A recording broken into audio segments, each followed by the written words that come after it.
Supreme court के decision को मैं गलत नहीं कह रहा हूँ।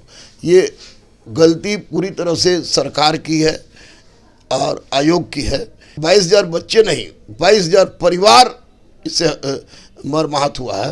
अच्छा वकील रखिए और सुप्रीम कोर्ट में मर्सी पिटीशन डालिए। निश्चित रूप से हो सकता है, अगर रब ने चाहा, बजरंगबली ने चाहा, तो आपकी समस्या का निराकरण हो जाएगा। 2772 और 4700 सप्लीमेंट्री रिजल्ट नहीं होता है। आपने खुद कहा था कि जो कट ऑफ पार करेगा उसको हम ले लेंगे, तो ऐसी परिस्थिति में कम से कम 20,000 इनको रिजल्ट देना चाहिए था। इस मामले में पूर्णतः गलत है ये लोग। अब सही समय आ गया है जब बिहार में डोमिसाइल नीति लागू हो, कम से कम क्लास 3 के जॉब में झारखंड में लागू है, राजस्थान में लागू है, यूपी में लागू है, हरियाणा में लागू है। जब सब जगह लागू है तो बिहार में क्यों नहीं?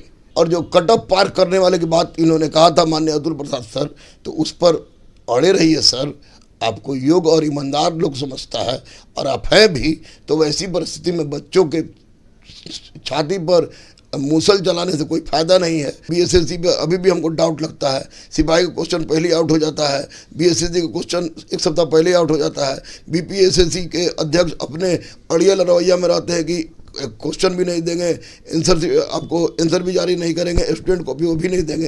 अधिकारियों पर, अध्यक्षों पर जब तक अंकुश नहीं लगेगा तब तक ये हिटलर साइज चलता रहेगा। नमस्कार, आप देख रहे हैं लाइव बिहार। मैं हूं आपके साथ असलम अब्बास। बीपीएससी ट्री 2 का एग्ज़ाम हो गया है। अब अभ्यर्थियों को इंतज़ार है रिजल्ट का। रिजल्ट आएगा, इसका इंतज़ार अभ्यर्थी बेसब्री से कर रहे हैं।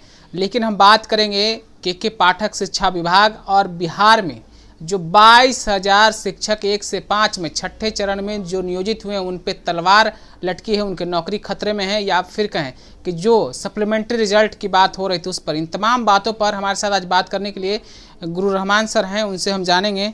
तो सबसे पहले सर, आप जिस तरीके से बीपीएससी ट्री 2 का अब रिजल्ट हो गया है, खास करके एक बात बताइए, जो 1 से 5 22,000 जो शिक्षक की नौकरी जाने का सवाल है, उस पर क्या बोलिए? देखिए, अभी पूरी परीक्षा तो ख़त्म नहीं है। 2.0 का 14 तारीख को कल 1 to 5 वाले का परीक्षा है। लेकिन आपका प्रश्न बहुत वाजिब है कि 1 to 5 में जो 2 साल से बीएड पढ़ा रहे थे, उनको माननीय सर्वोच्च न्यायालय के आदेश के अवलोकन में हाई कोर्ट ने उनको छांट दिया है। तो ये बिल्कुल गलत है। सुप्रीम कोर्ट के डिसीजन को मैं गलत नहीं कह रहा हूँ। ये गलती पूरी तरह से सरकार की है और आयोग की है, क्योंकि ऐसी परिस्थिति में अब एक ही रास्ता बचा कि जो 2 साल नौकरी कर लिया है, उस शादी ब्याह भी कर लिया होगा, बाल बच्चा भी होगा, बहुत सारी परिस्थिति है, तो 22,000 बच्चे नहीं, 22,000 परिवार इससे मरमाहत हुआ है। तो मैं माननीय मुख्यमंत्री नीतीश कुमार से, माननीय उप मुख्यमंत्री तेजस्वी जी से, माननीय शिक्षा मंत्री चंद्रशेखर जी से हाथ जोड़कर विनती करता हूँ कि सर, इन लोगों की ज़िंदगी बचाना 22,000 परिवार की ज़िंदगी बचाने के समान है। और आप इन लोगों के लिए सुप्रीम कोर्ट में पुनर्विचार याचिका पूरी मजबूती के साथ रखें और मर्सी पिटीशन के तहत में कम से कम 22,000 इन बच्चों को कहीं ना आप एडजस्ट कीजिए, क्योंकि इनका नौकरी से अलग हो जाना निश्चित रूप से बहुत बड़ा घातक है। मानसिक रूप से भी ये घातक हो जाएगा इनके लिए, और पारिवारिक दृष्टिकोण से भी बहुत घातक हो जाएगा। सर, के पाठक के बारे में नहीं बोले? लगातार वो एक्शन ले रहे हैं, फरमान ले रहे हैं, इनकी नौकरी जा रही है और कुछ नहीं कर रहे हैं। शिक्षा विभाग की तो तैयारी ड्राफ्ट उसी को करना है ना। नहीं, के पाठक इसमें, के पाठक सुप्रीम कोर्ट से ऊपर थोड़े हैं, हाई कोर्ट से ऊपर थोड़े हैं। के पाठक एक अधिकारी हैं, और के पाठक जो सुधार कर रहे हैं वो अच्छी सुधार है। शिक्षा के क्षेत्र में सुधार मैंने देखा है। के पाठक को एक सिरे से नकार देना गलत बात होगी, क्योंकि आज जिस स्कूल में बच्चे नहीं जाते थे वहाँ बच्चे जा रहे हैं, टीचर्स गायब रहते थे वहाँ टीचर जा रहे हैं।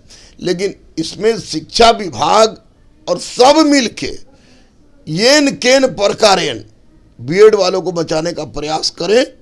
उसमें के पाठक हो, आयोग हो या हमारा सरकार हो। गुरु रहमान सर का क्या संदेश? वैसे शिक्षकों के जो फरमान आने के बाद उदास हैं, बहुत ही अंदर से टूटे हुए नजर आ रहे हैं, उनके लिए क्या हिम्मत क्या दे सकते? उनके लिए हम यही कहेंगे कि देखिए, टूट जाना तो बिखर जाने के समान है।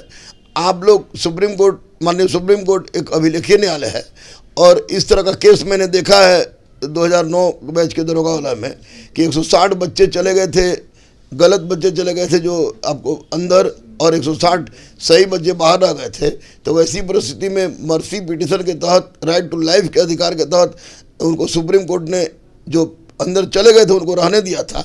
तो इसलिए सुप्रीम कोर्ट, माननीय supreme court right to life और मर्सी पिटिशन के तहत मर्सी करते हुए इन 22,000 बच्चों को रहने दे।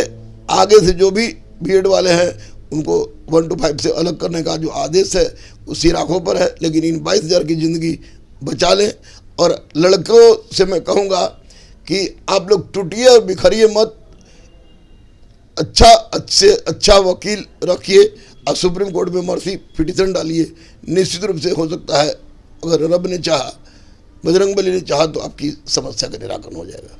बिल्कुल। तो सर गुरु रहमान सर क्या बोल रहे हैं, आपने खुद सुना है कि आप सब्र कीजिए और अच्छा वकील चूज कीजिए ताकि आपको कुछ न कुछ राहत मिल जाए। सर उसी में है सप्लीमेंट्री रिजल्ट को लेकर के पाठक के बारे में आप बोल रहे हैं अच्छा काम कर रहे थे। सप्लीमेंट्री रिजल्ट देने की बात बीपीएससी के चेयरमैन अतुल प्रसाद ने भी किया था, शिक्षा विभाग ने हामी भरी थी, लेकिन खोदा पहाड़ चूहिया वाला मात्र 2200 कुछ रिजल्ट जारी किया। नहीं, इससे तो मैं अभी सहमत नहीं हूँ।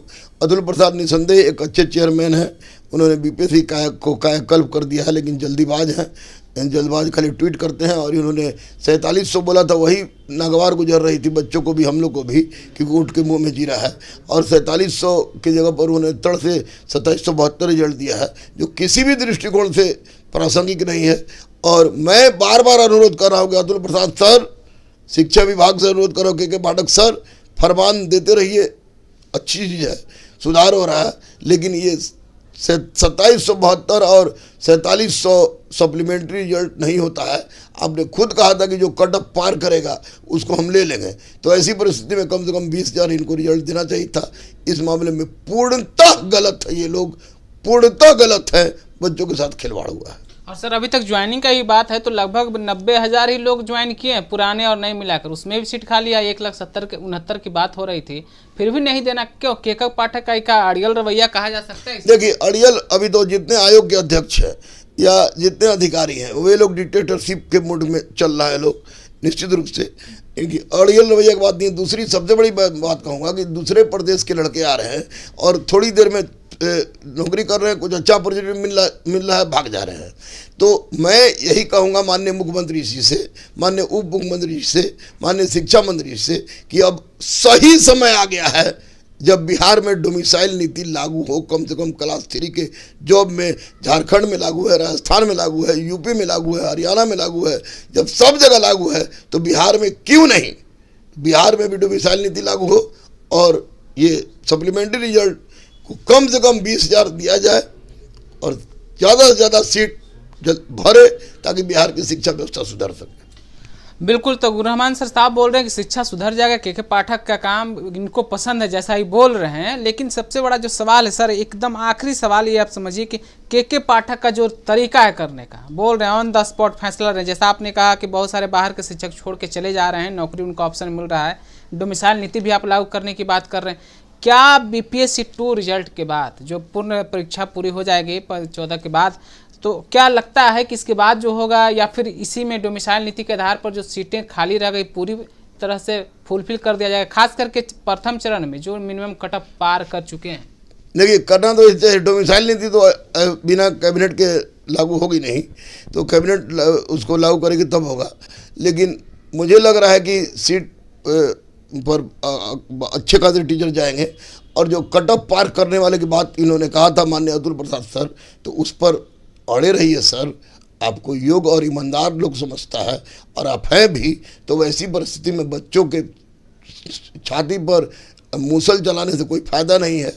बच्चों की दुआ लीजिए और सप्लीमेंट्री रिजल्ट की संख्या बढ़ाइए और जितना आप कट ऑफ बोले थे उसमें कीजिए, क्योंकि बिहार में शिक्षकों की बहुत ज़बरदस्त ज़रूरत है।